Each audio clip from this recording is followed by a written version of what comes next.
Baik, selamat malam Bapak dan Ibu sekalian. Kali ini saya akan mencoba membawakan tutorial bagaimana caranya membuat account Webex. Pertama, kita buka dulu Google Chrome-nya, kemudian kita masuk ke dalam webex.com. Oke.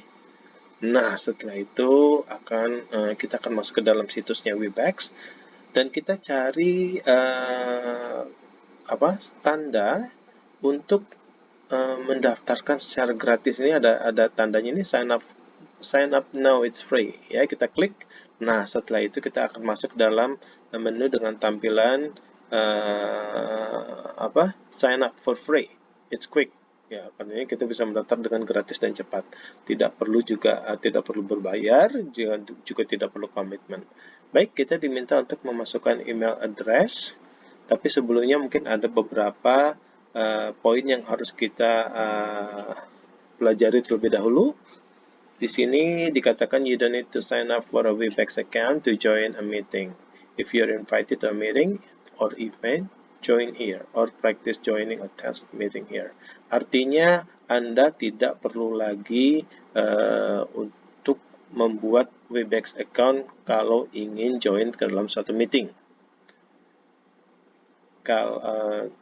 Kalau Anda diundang dan diberikan link untuk meeting, ya tinggal join saja artinya, ya. Atau juga bisa melakukan practice untuk membuat suatu meeting di Webex account ini. Dan selanjutnya ada your free Webex meeting plan gives you meeting with 100 participants, HD video, screen sharing, and a personal room. Use it as long as you like.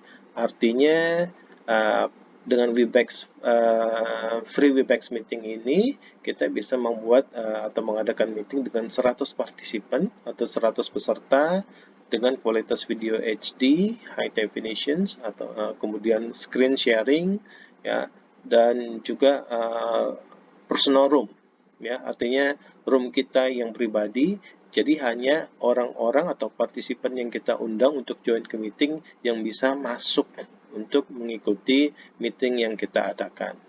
Baik, karena sebelumnya saya sudah punya account Webex, maka saya akan mencoba untuk membuatnya dengan mempergunakan temporary email.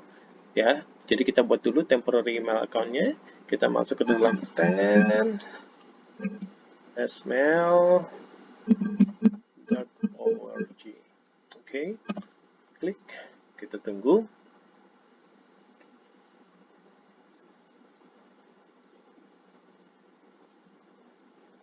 Oke, kita sudah dapat ya account temporary emailnya. Kemudian kita klik copy to clipboard. Ini ada tanda copy di sini ya. Kemudian kita masuk lagi ke dalam Webex account-nya. Kita paste di sini. Oke, kita sign up. Nah, ya, baru kita isi sesuai dengan apa yang diminta di dalam kolom. Di sini ada permintaan untuk mengisi negara. Ini sudah otomatis ya, karena kita ada di Indonesia. Oke. Di tempat di mana kita akses Webex. Kemudian kita tuliskan nama awal kita. Oke. Saya tulis dengan nama Agung saja karena ini sudah ada Agung Gunawan. Oke, ya. Kemudian continue, jangan setiap kerja nama saya saja. Kemudian kita masuk ke dalam continue. Nah, ketika kita sudah masuk ke dalam menu selanjutnya, maka ada pemberitahuan bahwa your new account is ready, artinya account untuk Webex kita sudah siap. Nah, instruksi untuk penggunaan atau masuk ke dalam Webex account itu sudah dikirimkan melalui email kita. Untuk itu kita kembali ke dalam temporary email yang kita sudah terima tadi. Kita lihat ada nggak? Di sini sudah ada Webex email dari Webex ya. kita lihat emailnya. Oke, welcome to Cisco Webex Meetings. Selamat datang ke dalam Webex Meetings. Now sekarang kita bisa melakukan meeting dan berkolaborasi di mana saja, kapan saja, baik di mobil, di handphone, atau atau di PC, ya, untuk meningkatkan produktivitas kita, ya, dengan melalui audio dan video yang terintegrasi, ya. Baik, kita langsung masuk dalam get started, ya. Kita nanti akan diminta untuk membuat password, ya. Jadi password ini dipergunakan untuk kita masuk ke dalam account Webex. Kita create dulu, kita klik create passwordnya. Nah, ini kita masuk ke dalam creating password, ya. New passwordnya silakan diisi. Tapi kalau untuk membuat passwordnya, dilihat dulu ininya, aturannya bahwa harus terdiri dari 8 karakter. Yang pertama dan yang kedua, paling tidak ada 2 huruf, ya, yang terdiri dari huruf kapital maupun huruf kecil, ya. Kemudian jadi gabungan dari huruf kapital dan huruf kecil, serta paling tidak ada angka, ya, 1 angka, ya. Kemudian ketentuan kedua adalah apa yang tidak boleh dimasukkan sebagai password adalah nama Anda, username Anda, atau perusahaan Anda. Itu tidak boleh dimasukkan sebagai nama password. Atau your last 3 password, atau 3 password terakhir, itu juga nggak boleh, ya. Kemudian password easy to guess word, jadi password yang mudah ditebak. Kemudian any character repeated 3 or more times, ada karakter-karakter yang diulangi lebih dari 3 kali, itu tidak diperbolehkan, ya. Baik, kita coba untuk membuat passwordnya, ya. New password.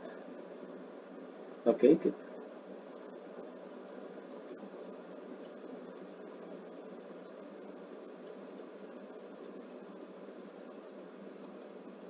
No username. Oke.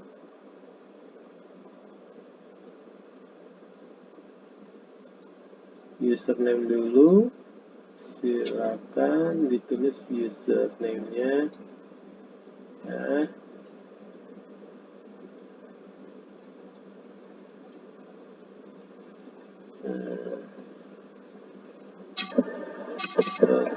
Oh, nggak bisa. Ini harus sesuai email. Kemudian kita passwordnya mau kita tulis apa ya? Jabar, ya.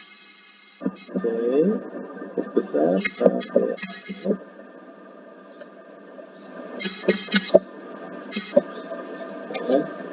Oke, kemudian saya oke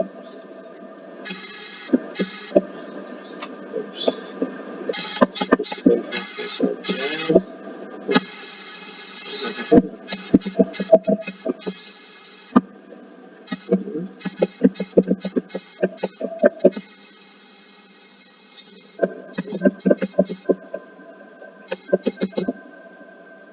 Oke, continue. Oke.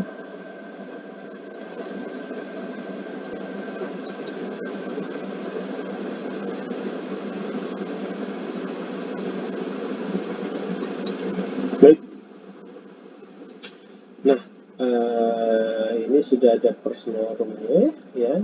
Kemudian kita masuk ke dalam next. Oke. Baik. Nah, di sini ada dua pilihan, yaitu pertama untuk start meeting. Artinya kita bisa melakukan meeting saat ini juga, ya. Kemudian ini adalah kolom untuk schedule apabila kita ingin melakukan schedule meeting, ya. Kalau kita ingin melakukan schedule meeting, silakan Anda masukkan dulu meeting topiknya apa, kemudian meeting passwordnya ini silakan juga boleh diganti nanti passwordnya, ya. Kemudian date and time-nya itu mau kapan, mau berapa lama, kita klik ya, mau tanggalnya tanggal berapa, hari apa, ya. Kemudian berapa lama jamnya gitu kan, ya. Apakah pagi atau siang gitu atau malam, ya, kita tinggal pilih AM atau PM-nya. Kemudian duration-nya juga berapa lama, ya. Kemudian setelah diisi, kemudian ini adalah kolom recurrence. Recurrence itu kalau kita ingin melakukan atau open room, open private room-nya itu berulang, ya. Artinya bisa seminggu, dalam satu minggu, ya harian, mingguan, bulanan, atau tahunan, ya. Let's say misalnya kita buat recurrence mingguan, ya. Berarti akan diulangi setiap hari Minggu, kemudian hari Sabtu, ya, itu jam 11, jam 11.50 PM, maka room kita akan automatically terbuka, ya. Nah, ini no ended, ini endingnya mau kapan gitu kan. Misalnya endingnya kalau no ended itu artinya akan berlangsung terus menerus setiap hari Sabtu, ya. Setiap hari Sabtu jam jam 11.50, maka room Anda di Webex akan terbuka, ya. Kalau kita kasih ending, kalau kita ingin memberikan ending, ya tinggal ditulis saja. Misalnya Anda berikan sampai batas 30 April, ya. Berarti pada minggu terakhir, minggu keempat, pada tanggal 30 April, itu sudah room Anda akan tertutup secara otomatis. Atau bisa juga Anda memakai misalnya untuk berapa kali pertemuan, ya. Misalnya setelah 5 kali pertemuan atau 3 kali pertemuan selesai, maka room Anda akan tertutup secara otomatis. Nah, kemudian ini ada kolom attendees, ini untuk kalau Anda ingin mengundang partisipan, silakan diisi. Tapi kalau sepertinya sih tidak usah, karena akan lebih mudah Anda kirimkan linknya saja, ya. Kemudian di sini ada advanced option, silakan Anda masukkan Webex audio, ya. Kemudian agendanya apa, ya, meeting agendanya. Kemudian scheduling option ini, tapi scheduling option tidak usah, ya, karena kalau untuk yang scheduling option nanti Anda harus mereka harus artinya punya password untuk masuk, ya. Kan Anda tinggal cukup hanya mengundang saja, ya. Baik, kalau sudah tinggal di save as template, ya. Tapi kalau misalnya tidak ingin recurrence atau tidak ingin setiap minggu, ya cukup ini dihilangkan saja, ya. Tinggal nanti tinggal di start nantinya, seperti itu, ya. Baik, itu saja tutorial bagaimana caranya membuat akun Webex serta mengaktifkan atau membuat meeting maupun perencanaan meeting yang bisa diatur schedule-nya. Sekian tutorial dari saya, mudah-mudahan bisa memberikan informasi yang jelas bagi para Bapak dan Ibu yang baru pertama kali mempergunakan Webex account. Ya, terima kasih dan selamat malam.